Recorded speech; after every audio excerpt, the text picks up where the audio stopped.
یہ ساری شرک میں آتی ہیں۔ اسلام کے مخالف قوانین پر، اچھا اس میں یہ ہے کہ اگر اس میں ایک اور بات بھی، جیسے ابھی حضور نے بات کی، یہ بھی ایک مرتبہ پہلے بھی یہی سوال اٹھا تھا، تو اچھی بات ہے کہ کر لیتے ہیں۔ اصل بات ہے نیت کی۔ آج کل تھوڑا فیشن ہو گیا ہے کہ بھی کالا دھاگا بازو میں پہن لے، فیشن کے حساب سے اور کوئی نیت نہیں ہے۔ جیسے اس میں یہاں پہ کیا ہے کہ یہ نیت نہ ہو کہ یہ مجھے دھاگا نظر بد سے بچائے گا یا میری تکلیف دور کرے گا، اگر یہ کہہ دیا، یہ اس نے نیت کر لی تو پھر شرک ہے۔ باقی یہ ایسی نہیں ہے، باقی شوشا کے لیے اگر ایسے باندھا ہے کالا، کوئی اس کا دوسرا مقصد نہیں ہے، تو بہر ہے ویسے صحیح نہیں، لیکن آج کل سارے کو پہنا ہوا ہے، تو اس میں بات آتی ہے ساری اس کی نیت کی۔ اگر اس نے نیت یہ کہہ کے باندھا ہے کہ یار مجھے نظر نہ لگے، پھر تو شرک ہے۔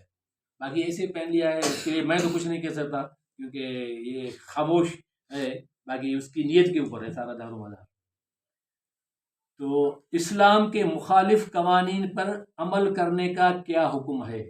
ابو جی غور صاحب، اسلام کے مخالف، غور صاحب جی سب مبتلا ہیں یار، سڄی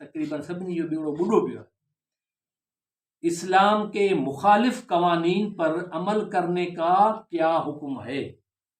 اسلام کی قوانین منا جی اللہ سائیں پنجے قرآن، اللہ جل جلالہ نے جو اپنے قرآن میں اور نبی کے حدیث میں بتا دے، جیسے چور کا ہاتھ کاٹو، زانی کو ان میرڈ ہے تو 100 درے لگاؤ، 100 کوڑے لگاؤ، اگر میرڈ ہے تو اس کو سنگسار کر کے مار دو۔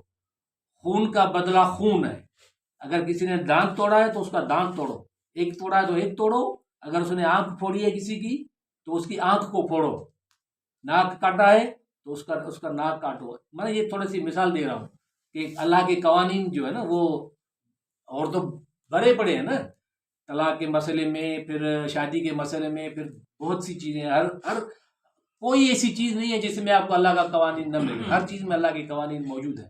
نماز کا قوانین، روزے کے قوانین، زکوٰۃ کے قوانین، حج کے قوانین، یہ تو ہو گئے سب کو پتہ، لیکن کچھ ایسے قوانین دوسرے بھی ہیں، جیسے طلاق، اللہ قرآن میں بار بار کہتا ہے کہ میری حدوں کو آپ غلط طریقے سے نہیں استعمال کرو، جو میں نے حد بندی کر دی ہے اس حد بندی کے اندر رہ کے اپنی زندگی گزارنی ہے، ٹھیک ہے۔ جیسے اللہ نے کہہ دیا کہ رمضان شریف کے روزے فرض ہیں، روزے رکھنے ہیں، ایک حد بندی کر دی نا، رمضان کا مہینہ صرف، تو اگر بندہ پھر بھی نہ رکھے، کوئی شرعی عذر بھی نہیں ہو، ٹھیک ٹھاک ہو، صحت مند ہو، سب کچھ ہو، اس کے بعد بھی نہیں رکھے تو ورنہ یہ تو اللہ کی قوانین کی اس نے پامانی کی، یہ تو اس نے خود کی۔ لیکن جنرلی ہم دیکھیں کہ حکومت جس کو بھی ملتی ہے اس کو کیا کرنا چاہیے؟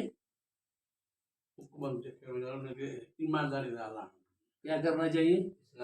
اسلام کا قانون۔ ابھی آتی ہے قرآن کی آیت آئے گی، یہ آئے گی، تو جواب یہ کہ عمل کرنے والا اگر انہیں جائز قرار دیتا ہے یا درست سمجھتا ہے تو وہ اسلام کے دائرے سے ہی خارج ہو گیا۔ اسلام کے مخالف قوانین ہیں، جیسے میں نے نام نہیں لیتا ہوں، لیکن کچھ ایسے بھی بڑی لیول کے بندے ہیں، آج سے کافی سال پہلے کچھ ایسا افغانستان میں کوئی سزا دی تھی، چاہے ہاتھ کاٹا تھا یا سنسار کیا تھا، تو اس پاکستان کے بہت بڑی شخصیت ابھی بھی موجود ہے، زندہ ہے، اس نے کہا یہ کون سا پتھروں والا دور آ گیا، کون سا جاہلوں والا دور آ گیا، پتھروں والا دور۔ بابا خدا کے بندے، قرآن کی سورہ نور میں آیت لگی پڑی ہے صحیح سیدھی، ٹھیک ہے۔ پھر ایک اور وہ فوت شدہ ہے، ابھی نہیں ہے، لیکن پاکستان کی بہت بڑی شخصیت، اس نے بھی کہا کہ اللہ نے جو ہے نا وہ عورتوں اور مردوں کے حقوق میں یہ تضاد کیوں کیا ہے، جیسے نا کہ بھائی شاہدی اگر دینی ہے تو 2 عورتیں کی برابر، ایک مرد کے برابر شاہدی ہے، عورت مرد ایک ہو، اگر عورت 2 ہوگی تب جا کے منا 2 گواہیں ہوں گی، تو کہیں گے بھی مرد ایک ہو تو عورت بھی ایک ہونی چاہیے نا، بھئی اللہ کا قوانین ہے تو بات ختم نا۔ اللہ نے کہہ دیا کہ بھئی 2، جیسے وراثت میں ہے کہ بھئی عورت کو اتنا حصہ ملے گا اور مرد کے لیے حصہ ہے اور عورت کے لیے اس کا آدھا ہے، ٹھیک ہے۔ تو جیسے 8 حصے ملیں گے مرد کو تو 4 حصے عورت کو، اس پہ بھی بڑا زور اور شور ہے۔ ارے بابا اللہ نے جب کہہ دیا، قرآن میں کہہ دیا ہے، سورہ نساء میں یہ میرے قوانین ہیں، تو ایسے قوانین کو کوئی بھی اگر ادھر ادھر کرتا ہے اس کے بارے میں کیا اللہ کہتا ہے؟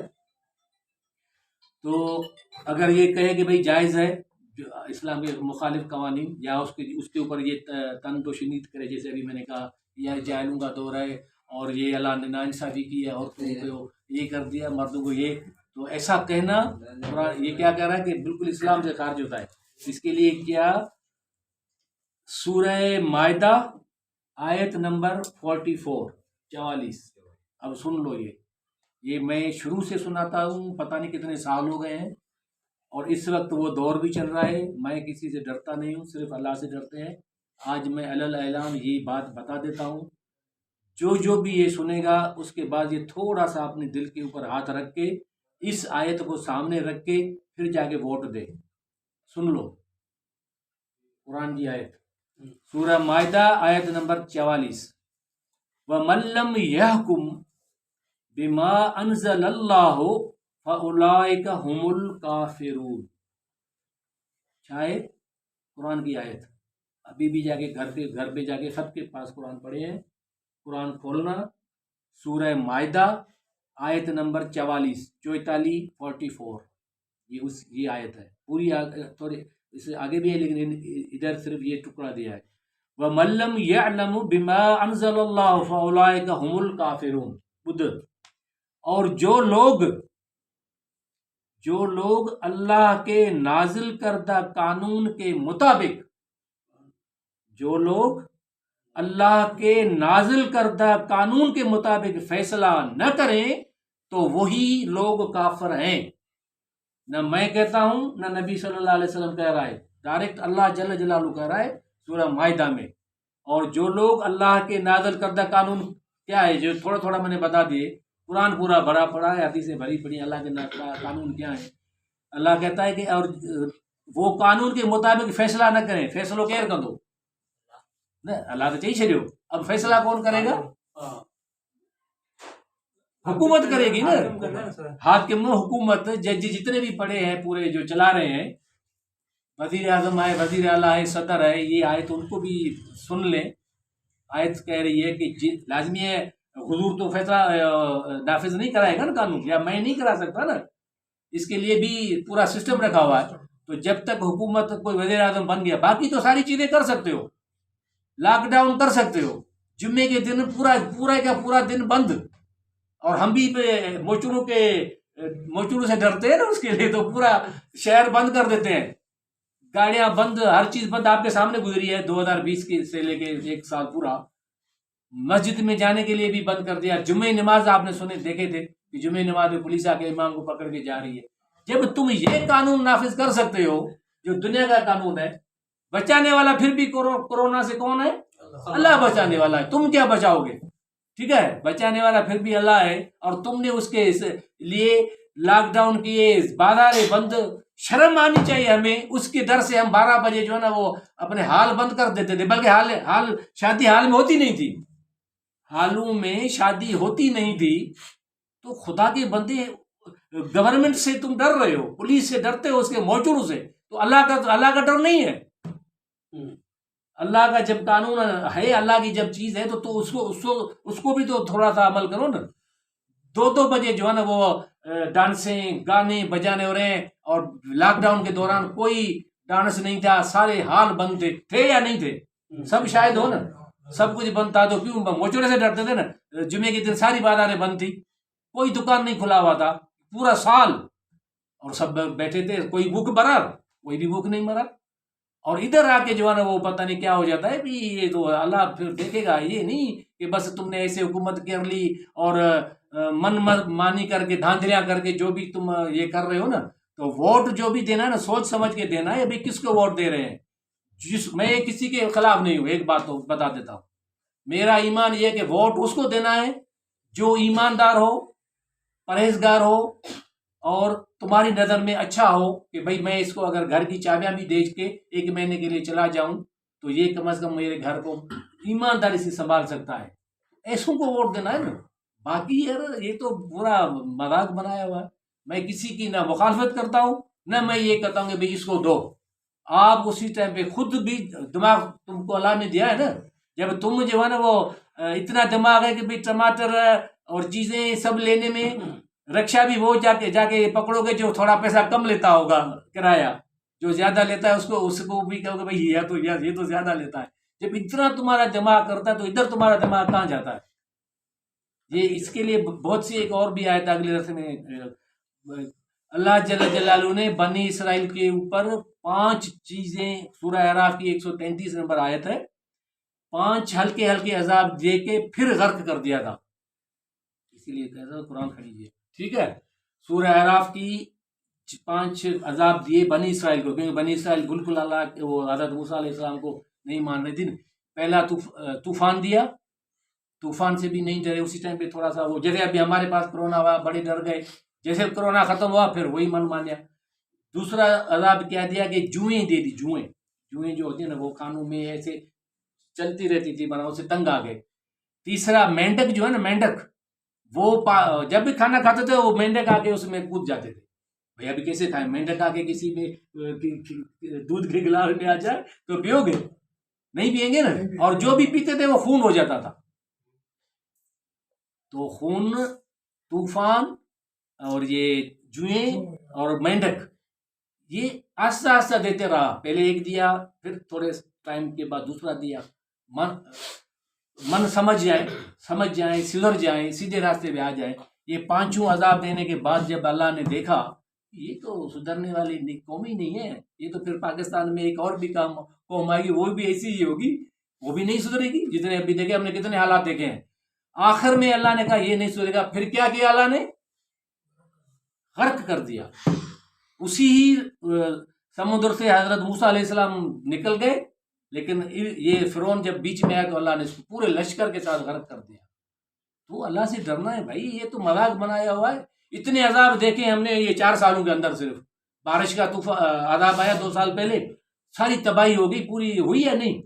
بارش کے ہی ساتھ اللہ نے سمود اور عاد کی قوم کو طوفان دیا تھا، سورہ نون میں ہے۔ تو اللہ جل جلالہ یہ جو برسات جب آتی تھی تو نبی کریم صلی اللہ علیہ وسلم خود پریشان ہو جاتے تھے کہ پتہ نہیں یہ رحمت والی برسے گی یا زحمت والی برسے گی۔ تو ہمارے پاس پچھلے 2 سال پہلے جو پورے پاکستان سندھ میں کتنا سیلاب اور کتنی یہ تباہی ہوئی، ابھی تک اس کے آثار ہیں۔ تو اس کے بعد پھر ٹڈی دل کا آیا، جو ماکڑ نہیں ہے، ماکڑ کا طوفان آیا، پھر ٹڈی یہ اپنا کرونا آیا، کتنا 2 سال تک ابھی بھی ہے، اور اس کے بعد پھر یہ سیلاب، یہ آتا رہتا ہے، لیکن اس کے باوجود بھی ہم نہیں سدھر رہے۔ اور یہ موقع دیا ہے ابھی الیکشن کے، اللہ کہتا ہے کہ بھئی تم ایماندار کو چنو، نیک صالح ایماندار کو چنو تو پھر کچھ نہ کچھ رحم کرے گا۔ لیکن ابھی بھی آپ نے غلط لوگوں کو اگر چن لیا تو پھر دیکھنا، میں تو اللہ سے پناہ مانگتا ہوں یا اللہ خیر کرنا، کیونکہ یہ آخری وارننگ ہے، دور بھی بڑا سخت چل رہا ہے اور اللہ بھی دیکھ رہا ہے۔ اللہ نے وہی بات ہے کہ 4-5 عذاب دے چکا ہے ہلکے ہلکے، ابھی اس مرتبہ بھی اگر تم نے نہیں کیا نا تو حالت پھر دیکھنا کہ یہ ورڈ میں میرے یاد کر لینا، بڑا خطرناک دور آ رہا ہے۔ تو یہ بالکل ادھر سے کلیئر کٹ بات ہو رہی ہے، قرآن کی آیت، اس کے بعد نبی کریم صلی اللہ علیہ وسلم کا فرمان پڑھتے ہیں، پھر بات ختم۔ اور جب تک ان کے حکمران اللہ کی کتاب کے مطابق فیصلہ نہیں کریں گے اور اللہ کے نازل کردہ احکام کو اختیار نہیں کریں گے تو اللہ تعالیٰ ان کی لڑائی کو آپس میں ڈال دے گا۔ یہ ہے سنن ابی ماجہ کی حدیث 4019 4019 یہ ہے ابن ماجہ کی حدیث۔ اس کا معنی بھی ہم نے پڑھ لیا کہ جب تک ان کے حکمران اللہ کی کتاب کے مطابق فیصلہ نہیں کریں گے اور اللہ کے نازل کردہ احکام کو اختیار نہیں کریں گے تو اللہ تعالیٰ ان کی لڑائی کو آپس میں ڈال دے گا۔ لڑائی تو ہے یا کہنے کا، ہر کوئی لڑ رہا ہے، کبھی یہ کبھی وہ، کبھی یہ کبھی وہ، گروپ جو بنے، نام نہیں لے رہا ہوں میں، لیکن کتنے لوگ مر گئے ہیں، کتنے 1988 سے لے کے یہ جنگ چل رہی ہے، کبھی سندھی مہاجر کی، کبھی یہ، کبھی پٹھان، کبھی یہ آپس میں لڑائی ہے، کتنے ہے یا نہیں ہے؟ تو پورا حدیث سیدھی بات، صحیح بات بتا رہی ہے، نہیں بتا رہی کہ جب بھی تم اللہ کے نازل کردہ قانون کے مطابق فیصلہ رہیں گے آپس میں لڑ پڑو گے۔ روز لڑائی ہو رہی ہے، آپ دیکھ رہے ہیں آج کل تو ویڈیو اخباروں میں، ٹی وی میں، ہر چیز میں آ رہا ہے۔ یہ مانتے ہو یا نہیں مانتے؟ بھئی کبھی سندھی مہاجر کا جھگڑا، کہیں سندھی گئے، کبھی مہاجر گئے، پھر پٹھانوں کا، پھر یہ پھر وہ، یہ جھگڑے چل رہے ہیں۔ بہرحال اللہ جل جلالہ سے یہی دعا کرتا کہ یا اللہ ہمیں صحیح عقیدہ اور صحیح نیت رکھنے کی توفیق عطا فرمانا، اور جو بھی ہم سے کمی پیشی ہو گئی ہے اس سے پہلے وہ معاف کرنا، اور آئندہ جو ہماری زندگی ہے وہ قرآن اور نبی کریم صلی اللہ علیہ وسلم کے طریقے پہ ہماری زندگی گزر جائے، اور ہمارا عقیدہ اور ایمان جو ہے نا وہ بالکل وہ ہو جو اللہ آپ کو قبول ہو۔ آخر دعوانا الحمدللہ۔ اللہم صلی وسلم علی سیدنا و نبینا محمد وآلہ وصحبہ وازواجہ وذریتہ وبارک وسلم۔ آمین۔